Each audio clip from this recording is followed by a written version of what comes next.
Welcome to Sarasu சமையல். இன்னைக்கு ஒரு சட்னி தான் செய்ய போறேங்க. அதுவும் கதம்ப சட்னி. இந்த கதம்ப சட்னி இட்லி, தோசை, கோதுமை தோசை, ராகி தோசை, பணியாரம் எல்லாத்துக்குமே ரொம்ப அருமையா இருக்குங்க. இந்த சட்னி செய்யறதுக்கு நான் வந்து சின்ன வெங்காயம் ஒரு 2 கை அளவுக்கு எடுத்திருக்கேங்க.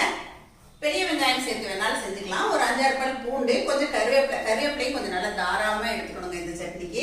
கொஞ்சம் கொத்தமல்லி இலை, அப்புறம் கொஞ்சம் புதினாவும் சேர்த்துக்கலாம், தக்காளி சேர்த்துக்கலாங்க. இப்போ சட்னிக்கு ஒவ்வொன்றா வதக்க ஆரம்பிச்சிடலாங்க.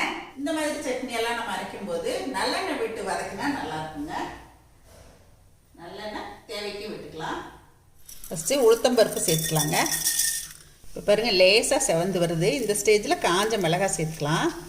காஞ்ச மிளகாயை இந்த மாதிரி கிள்ளிட்டு சேர்த்தோம் அப்படின்னா சீக்கிரம் சட்னி அரைப்படும். அதுக்காக கிள்ளி தான் சேர்க்குறோம். நான் இன்றைக்கி அரைக்கிற சட்னிக்கு 4 மிளகாய் சேர்த்துருக்கேங்க. கருவேப்பிலை, பூண்டு சேர்த்துக்கலாம். இப்போ சின்ன வெங்காயம் சேர்த்துடலாங்க. சட்னிக்கு தேவையான உப்பு இப்போயே சேர்த்துக்கலாம்.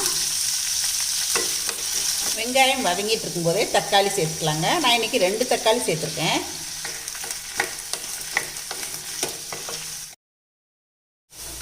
நாங்கள் இன்றைக்கி ட்ராவலுக்கு இட்லிக்கு தொட்டுக்கிறதுக்கு தான் இந்த சட்னி அரைக்கிறேங்க. அதனால் கொஞ்சமாக புளி, சின்ன நெல்லிக்காய் அளவுக்கு புளியும் சேர்க்குறேன். இந்த சட்னி நம்ம காலையிலேருந்து சாயங்காலம் வரைக்கும் வச்சுருந்தாலும் அப்படியே இருக்குங்க. இது நல்லா வதங்கிட்டு இருக்குங்க. இப்போ நம்ம ஒரு இடத்துல இட்லியை ஊற்ற ஆரம்பிச்சிடலாம். இட்லி மாவுமே நம்ம டக்குன்னு அரைக்கணும் அப்படின்னா இட்லி மாவுக்குமே நான் அளவு சொல்கிறேங்க.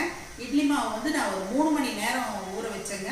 அரிசி வந்து 5 கப்புக்கு 1 கப் அளவுக்கு உளுந்து எடுத்துக்கிட்டேங்க. 1 டீஸ்பூன் வெந்தயம் சேர்த்தேன். எல்லாத்தையும் ஒட்டுமொத்தமாக சேர்த்து ஒன்றாவே ஊற வச்சுட்டு 3-3.5 மணி நேரம் ஊறினதுக்கப்புறமா காலையில் ஒரு 8 மணிக்கு அரைச்சி வச்சேங்க. இப்போ சாயங்காலம் 5 மணிக்கு எனக்கு நல்லா புளிச்சிருச்சு. இட்லி ஊற்றுற பக்குவத்துக்கு வந்துருச்சுங்க மாவு. இட்லி ஊற்றிட்டேன். நம்ம அவசரத்துக்கு இந்த மாதிரி எல்லாத்தையும் ஒன்றா கலந்துமே ஊற வைக்கலாம். இதுவுமே நிறைய பேருக்கு யூஸாக இருக்குங்க. நம்ம சேர்த்த தக்காளி, வெங்காயம் எல்லாமே நல்லா வதங்கிருச்சு. அப்படியே இந்த தக்காளி எல்லாம் நல்லா மசிஞ்சு வந்துருச்சு பாருங்கள். இப்போ கொஞ்சமாக கொத்தமல்லி சேர்த்துக்கலாம். இப்போ கொஞ்சம் கொத்தமல்லி எல்லாம் புதினா சேர்த்துக்கலாங்க. இந்த கொத்தமல்லி புதினா சேர்க்குறதால சட்னி நல்ல டேஸ்ட் கொடுக்குங்க. கொத்தமல்லி புதினா சேர்த்துட்டு ரொம்ப வதக்க வேண்டாம். ஜஸ்ட் இந்த மாதிரி ஒரு 10-20 செகண்ட் வதக்கினா போதுங்க. இப்போ தேங்காய் துருவல் 2 டேபிள் ஸ்பூன் சேர்த்துக்கலாம். தேங்காய் துருவலையும் சேர்த்து நம்ம 1 நிமிஷம் வதக்கிடுறதால சாயங்காலம் வரைக்கும் வச்சுருந்தா கூட கெடாதுங்க. காலையில் அரைச்சிட்டு தேங்காய் துருவலும் சேர்த்து நல்லா 1 நிமிஷம் வதக்கியாச்சுங்க. இப்போ அடுப்பு ஆஃப் பண்ணிடலாம். வதங்கும் போது தக்காளியில் இருக்க தோலெல்லாம் வந்துச்சுன்னா கூட நம்ம எடுத்துடலாங்க. இப்போ நம்ம வதக்கின சட்னி கலர் நல்லா ஆறிடுச்சுங்க. இப்போ மிக்ஸி ஜாரில் சேர்த்து அரைச்சிக்கலாம். அரைக்கும் போது தண்ணி கொஞ்சமாக விட்டால் போதும். ஏன்னா தக்காளி வெங்காயத்தையே தண்ணி இருக்குது இல்லைங்களா. இப்போ இதை அரைச்சிட்டு வந்துடலாம். இப்போ ஒரு இடத்துல இட்லி ரெடி ஆகிடுச்சுங்க. இப்போ சட்னியும் ரெடி ஆகிடுச்சு. Travel time chutney ready.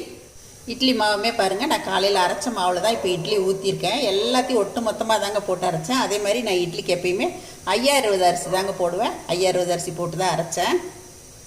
பாருங்கள், இந்த மாவில் வந்து இட்லி, தோசை ரெண்டுமே நல்லா வரும். அவசரத்துக்கு நம்ம எல்லாத்தையும் ஒட்டு மொத்தமாக போட்டு இந்த மாதிரியும் அரைச்சிக்கலாங்க.